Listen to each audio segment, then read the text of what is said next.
오늘은 시편 81편 1절부터 16절까지의 말씀을 함께 나눠보겠습니다. 오늘 본문인 시편 81편은 영적인 굶주림과 갈갈함 속에 살아가는 이스라엘 백성들을 향한, 그리고 오늘 이 시대의 교회를 향한 하나님의 애끓는 탄식이자 위대한 초청자입니다. 1절부터 3절에서 하나님은 시인의 입술을 통해 이스라엘 백성들을 장엄한 축제의 예배로 초청하십니다. 우리의 능력이 되시는 하나님을 향하여 기쁘게 노래하며 야곱의 하나님을 향하여 즐거이 소리칠지어다. 시를 읊으며 소고를 치고 아름다운 수금의 비파를 아우를지어다. 초하루와 보름과 우리의 명절에 나팔을 불지어다. 명절을 맞아 모인 이스라엘 백성들을 향해 소고를 치고 비파와 수금을 타며 양각 나팔을 크게 불어 승리의 함성을 지르라고 명령하고 있습니다. 여러분, 우리 기독교의 예배는 장례식장처럼 무겁고 침울하지 않습니다. 우리의 예배는 나를 죄와 사망에서 건져내신 우리의 능력 되시는 하나님을 향한 최고의 환호요, 가장 영광스러운 영적 축제입니다. 그런데 우리가 왜 이렇게 소리 높여 하나님을 찬양해야 할까요?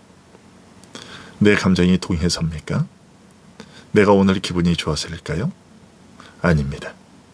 4절과 5절은 우리가 예배하고 찬양해야 할 흔들리지 않는 근거를 이렇게 제시합니다. 이는 이스라엘의 율례요 야곱의 하나님의 법도로다. 하나님이 애굽 땅을 치러 나아가시던 때에 요셉의 족속 중에 이를 증거로 세우셨도다. 거기서 내가 알지 못하던 말씀을 들었나니. 성경은 이 찬양이 이스라엘의 율례요 법도라고 선언합니다. 즉, 찬양은 우리의 기분에 따라 좌우되는 선택사항이 아니라 구원받은 언약 백성이라면 마땅히 드려야 할 거룩한 의무라는 것입니다. 왜 이것이 의무가 됩니까? 5절의 말씀처럼 하나님께서 우리를 구원하시기 위해 친히 맹렬한 용사가 되셔서 애굽 땅을 치러 나아가셨기 때문입니다. 우리는 본래 영적인 애굽 땅, 곧 사탄의 권세 아래서 채찍질을 당하며 사망의 신음소리만 내던 비참한 노예들이었습니다. 그런데 하나님께서 6월절 어린 양 되신 예수 그리스도의 피를 통해 우리를 그 지옥의 압제에서 건져내셨습니다.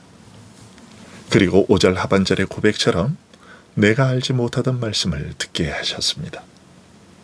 세상의 욕과 저주만 듣던 우리의 귀에 너는 내 사랑하는 아들이다, 내 거룩한 신부다 하시는 생명의 복음, 하늘의 계시를 들려주셨습니다. 이 엄청난 출애굽의 구원을, 이 십자가의 은혜를 입은 자가 어찌 잠잠할 수 있겠습니까? 어찌 입을 다물고 예배할 수 있겠습니까?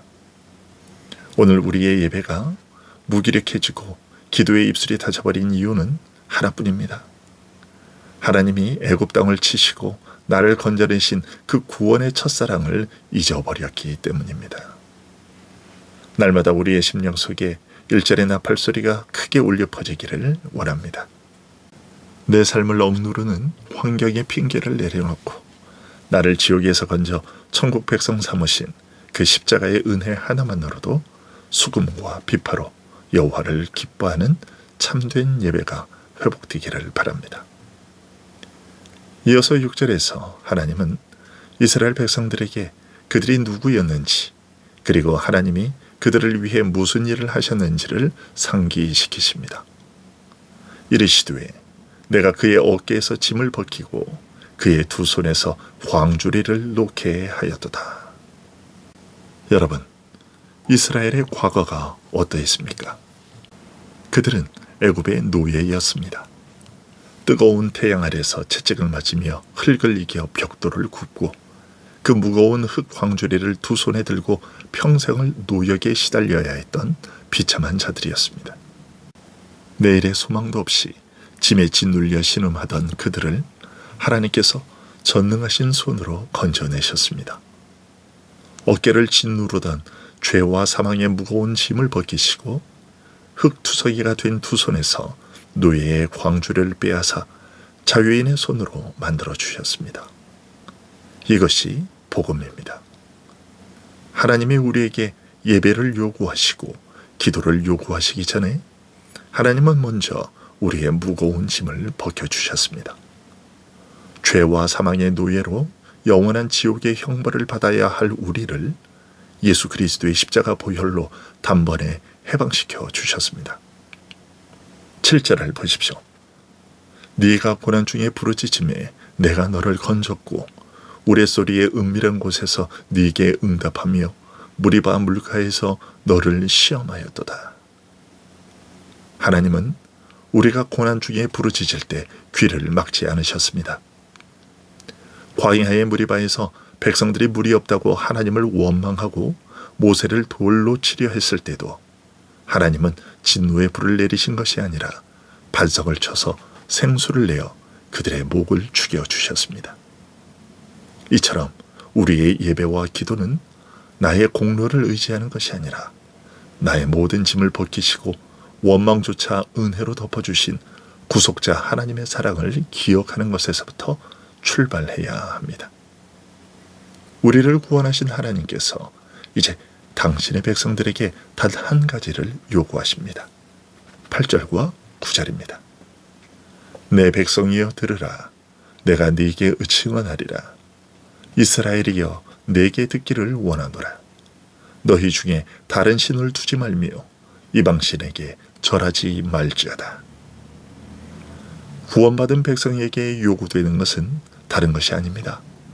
영적인 순결입니다. 너희의 짐을 벗기고 너희를 먹이고 입히는 자가 나 여호와이니 세상의 우상에게 기웃거리지 말고 오직 나만 바라보라는 것입니다. 세상의 재물, 권력, 헛된 우상 앞에 무릎 꿇지 말라는 애타는 당부입니다. 그리고 이어서 이 시편의 절정이자 오늘 새벽 우리가 붙들어야 할 가장 강력한 약속이 10절에 선포됩니다. 나는 너를 애굽 땅에서 인도하여 낸 여호와 네 하나님이니 네 입을 크게 열라 내가 채우리라.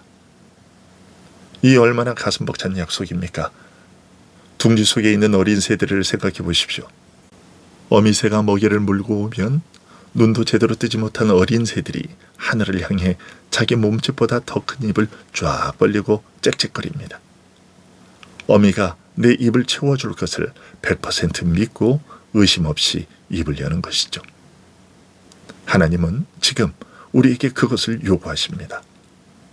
너희를 구원한 전능한 창조주가 너희의 아버지가 아니냐? 그런데 왜 세상의 이방신들 앞에서 구걸하고 있느냐? 왜 돈 앞에서 벌벌 떨며 사람의 눈치를 보느냐? 생사 화복을 주관하는 것은 나 여호와이니 내 앞에서 기도의 입을 크게 열라. 갈망의 입을 크게 열라. 그리하면 내가 채우리라. 여러분, 오늘 우리의 문제는 하나님께서 우리를 채워주실 자원이나 능력이 부족해서가 아닙니다. 우리가 입을 열지 않기 때문이지요.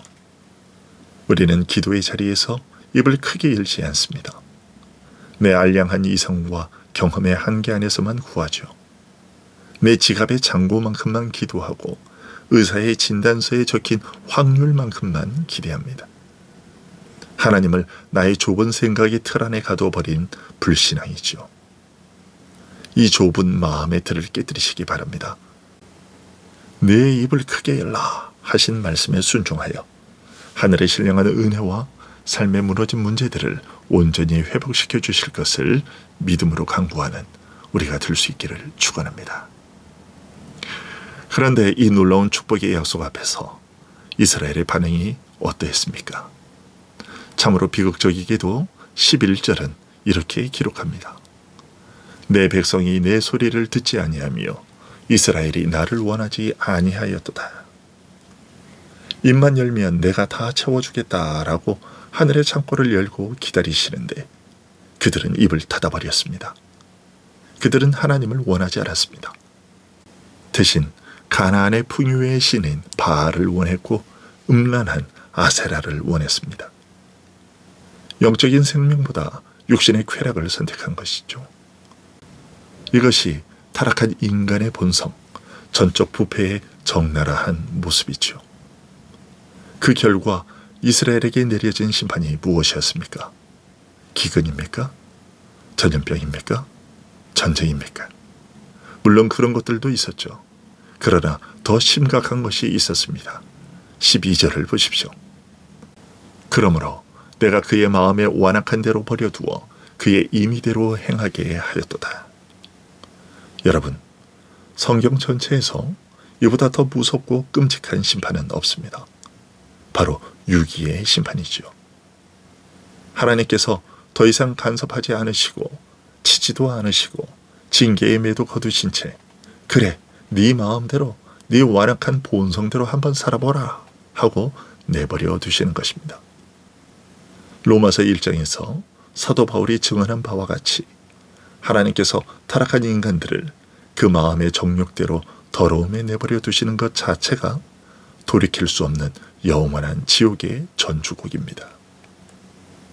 내가 죄를 짓고 교만하게 살아가는데도 내 삶에 아무런 문제가 없고 사업도 잘 되고 병도 안 걸립니까? 그것은 축복이 아닙니다. 하나님이 나를 포기하시고 완악한 대로 버려두신 가장 무서운 저주 상태일 수 있습니다. 반대로 내가 조금만 곁길로 가도 기도하지 않고 세상으로 눈을 돌리기만 해도 하나님께서 사건을 터뜨리시고 내 삶의 징계의 매를 드십니까? 아프지만 그것은 축복입니다. 그것은 하나님이 나를 사랑하셔서 나를 결코 포기하지 않으시겠다는 언약의 사인이지요. 우리는 절대로 하나님의 간섭하심 밖으로 벗어나서는 안 됩니다. 주여, 나를 내 완악함대로 버려두지 마옵소서. 이것이 우리의 간절한 영적 몸부림이 되어야만 하지요. 이제 마지막 13절부터 16절까지의 말씀에는 이토록 패역하고 완악하여 버림받아 마땅한 백성을 향한 하나님의 끊어질 듯한 부성애와 애끓는 탄식이 담겨 있습니다. 내 백성아, 내 말을 들으라. 이스라엘아, 내 도를 따르라.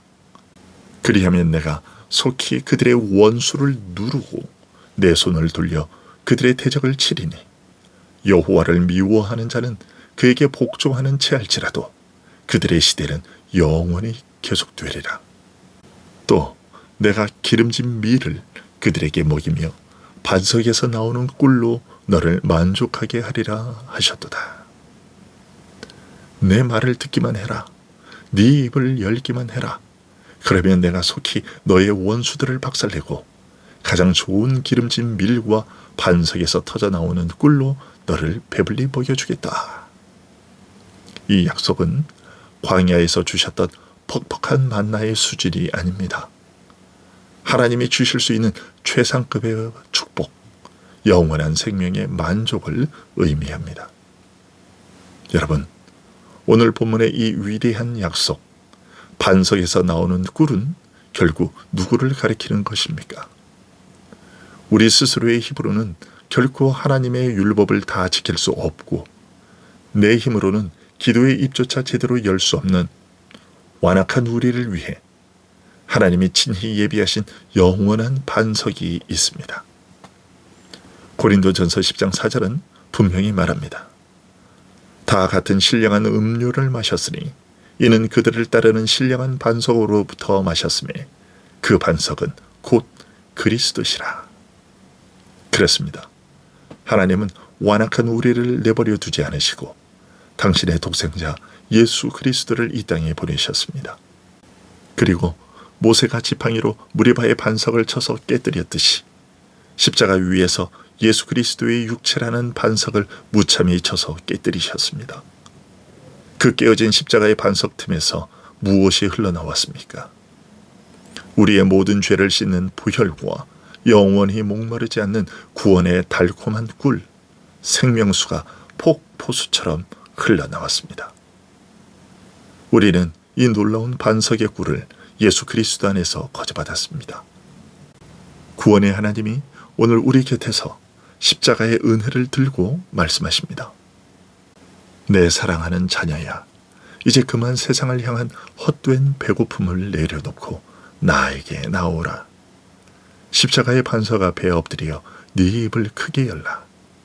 내가 내 아들의 피와 생명으로 너의 영혼과 삶을 충만하게 채워주리라. 우리의 완악했던 마음을 회개하며 십자가의 반석 앞으로 나아갑시다. 주님, 제가 여기 있습니다. 질병으로, 재정으로, 자녀의 문제로 무거운 짐을 진 자가 여기 엎드립니다. 오늘 나의 다친 기도의 입술을 성령으로 찢어주사 크게 열게 하옵소서.